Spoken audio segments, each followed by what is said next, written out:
정신적 질환으로 인해 사물을 판별하거나 의사를 결정하는 능력이 불완전한 이들을 우리는 정신장애인이라고 부릅니다.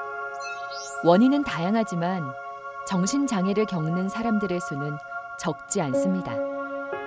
전국의 등록 정신장애인은 약 9만 5천 명으로 전체 등록 장애인의 3.8%를 차지합니다. 그러나 우리나라는 주요 OECD 가입국과 달리 정신병원 병상 수가 증가하고 있는 나라 중 하나입니다. 결국 알려진 것보다 훨씬 많은 이들이 정신장애를 겪는 것으로 추정할 수 있습니다. 실제 우리나라 성인 중 평생 한 번 이상 정신질환에 걸리는 사람은 전체 인구의 27.6%에 이릅니다. 성인 10명 중 3명이 정신질환을 경험한다는 말입니다. 결국 정신질환은 소수의 특별한 사람이 아닌 누구나 한 번쯤은 걸릴 수도 있는 병이라고 봐야 합니다. 그러나 우리 사회에서 정신장애는 지울 수 없는 좋은 글씨가 되고 있습니다. 그만큼 편견도 많습니다.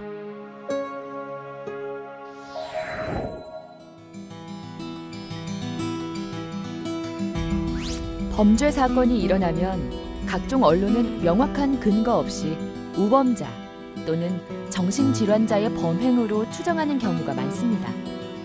정신장애인들은 공격적인 행동을 할 것이다. 이런 생각들을 많이 하시는 것 같아요. 그런데 정신장애인들 당사자들은 일반 비장애인들이 오히려 다른 사람들을 더 무서워해요. 누군가 자기를 쳐다보면은 저 사람이 내가 정신질환 가지고 있는 거 아는 거 아닐까? 알아보면 어떡하지? 그럼 나 혹시 이 일에서 쫓겨나는 거 아닐까? 이런 생각들을 가져요. 그래서 양편에는 서로를 두려워하는 마음이 있는 거죠.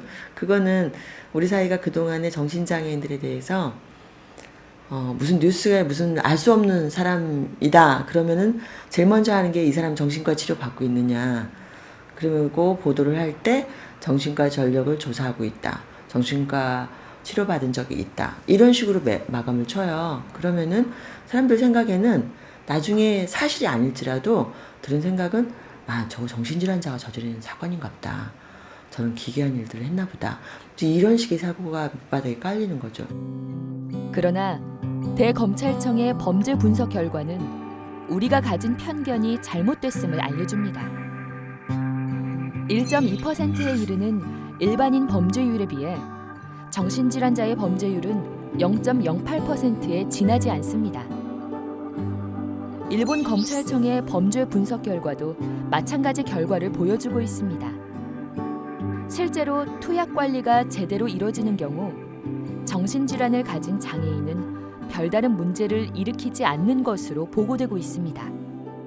최근의 연구는 정신장애인들이 범죄를 일으키는, 그거는 병 자체 영향보다는 알코올이나 다른 마약과 같은 그런 약물 중독, 그 영향이 더 큰 것으로 알려져 있습니다. 그래서 결론적으로 그 병 자체로 인한 위험률은 없다고 보여집니다.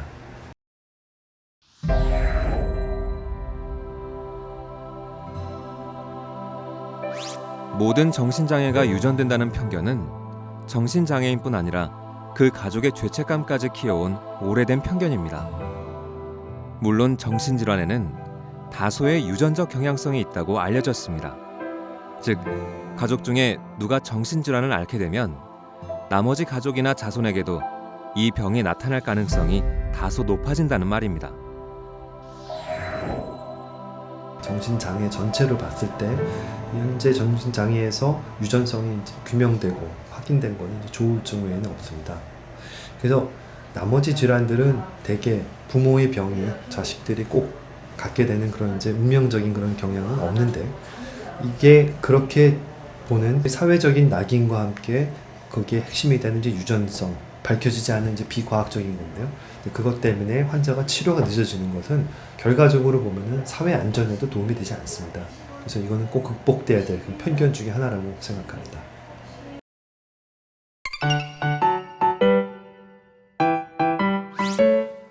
동료 중에 정신장애인이 있습니다. 어떤 것을 배려해줘야 할까요? 대부분 정신장애인은 지속해서 치료약을 복용해야 합니다. 약물의 복용은 정신장애인의 재활의 가장 중요한 부분이라고 할 수 있습니다.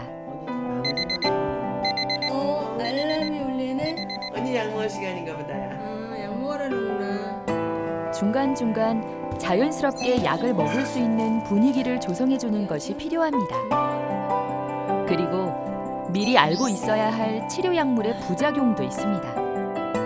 어떤 약물 부작용들이 있냐면 입이 마르거나 변비가 생기거나 멍한 표정이 된다거나 눈이 안 보이거나 좌불안석이 되는 등의 부작용들이 있는데요.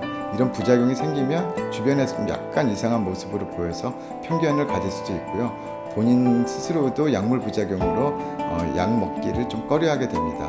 그래서 부작용이 있는데 그 부작용을 정확하게 알고 또 현재 일어날 있는 부작용에 대해서 처치하고 거기에 대해서 잘 조절을 하면은 이 문제들은 약을 먹는 것에 대한 배려와 거기에 대한 어떤 그 도움, 그다음에 그 부작용이 생기는 것에 대해서 대부분들은 편견을 버리고 또 그거를 또 환자에게 도와주는, 정신장애인들에게 약 부작용을 극복할 수 있도록 도와주는 그런 것들이 있다면은 효과에 비해서 부작용은 현재 개발된 여러 약들은 거의 무시할 정도라고 보여집니다.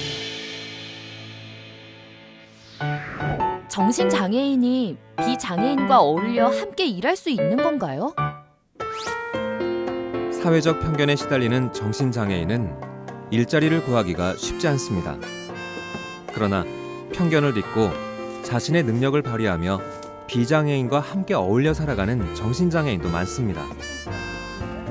그들에게 일자리는 홀로 설 수 있는 자립의 가장 큰 힘이 되고 있습니다. 꿈이 뭐예요? 열심히 일하는 거죠.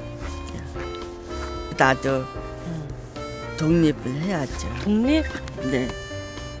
엄마 아빠도 손 벌릴 데 없고 같이 살지는 없죠. 나도 열심히 해야죠. 아, 왜 내가 안 될까? 난 어디 가서 생활해야 되는 그런 막막함이 되게 많았거든요.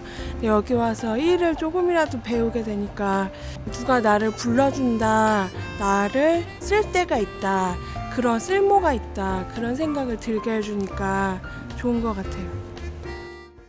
또한 정신장애인의 일자리는 장애로 인한 상처를 딛고 희망과 행복을 만들어가는 가장 큰 힘이 되고 있습니다. 사회적 기업에서 일하고 있는 정혜미 씨 역시 일자리를 통해 변화된 삶을 살아가는 정신장애인 중 한 사람입니다. 확인해 보실 수 있으세요? 일단 웃음이 많아졌고요. 그리고 자신감도 생겼고 생각이 많이 긍정적으로 변한 것 같아요. 아, 나도 사랑받고 있구나 그런 생각도 하고 실제로 사랑도 많이 받고 동생들이 많이 따르거든요. 혜미서님 이러면서 막 무슨 일 있으면 저한테 달려오고 그럴 때마다 너무 고마워요. 정신장애인이 이상한 행동을 하는 것을 어떻게 봐야 할까요?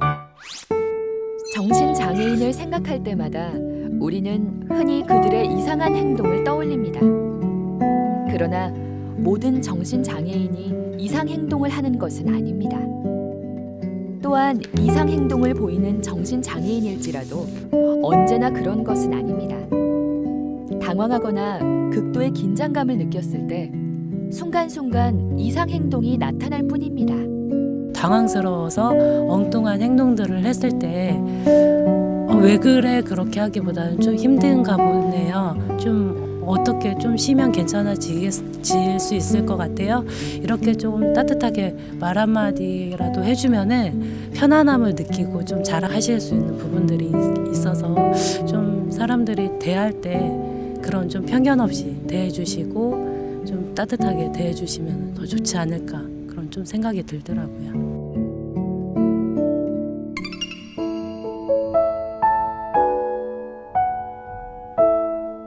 사람은 누구나 정신질환에 걸릴 수 있다고 얘기를 합니다. 저 역시도 35살 때까지 비장애인의 삶을 살았었습니다. 그래서 정신질환 또 정신장애는 중도장애인입니다. 그렇기 때문에 증상이 약화돼서 경미하거나 아니면 경미된 정도에 따라서 타인하고 대하고 소통하는 게 가능합니다. 그리고 또 하나는 뭐냐면 정신질환 가진 사람들이 위험하거나 또는 흉폭한 사람처럼 이렇게 묘사가 되는 부분들이 있는 것 같은데요. 저희도 기괴하고 흉폭한 거에 대해서 저도 무섭거든요. 저 그런 생각 안 하는 사람들입니다. 그거는 영화에서나 그렇게 나오는 얘기지 실제로 지역에 살고 있는 많은 우리 정신질환을 갖고 있는 당사자들은 대단히 얌전하고 조용하게 살고 있는 거죠. 만일 이 사회가 정신 건강이 온전해 보이는 사람들만 살아야 한다는 것 같으면 현재 우리 사회에 정신이 굉장히 바람직한 사람은 과연 몇이나 될까요? 정신장애인도 이 사회에서 살아갈 수 있는 권리 당연히 있고요. 그것을 인정해 줄 줄 아는 당신이 정신건강에 무척 바르다고 말씀드릴 수 있습니다.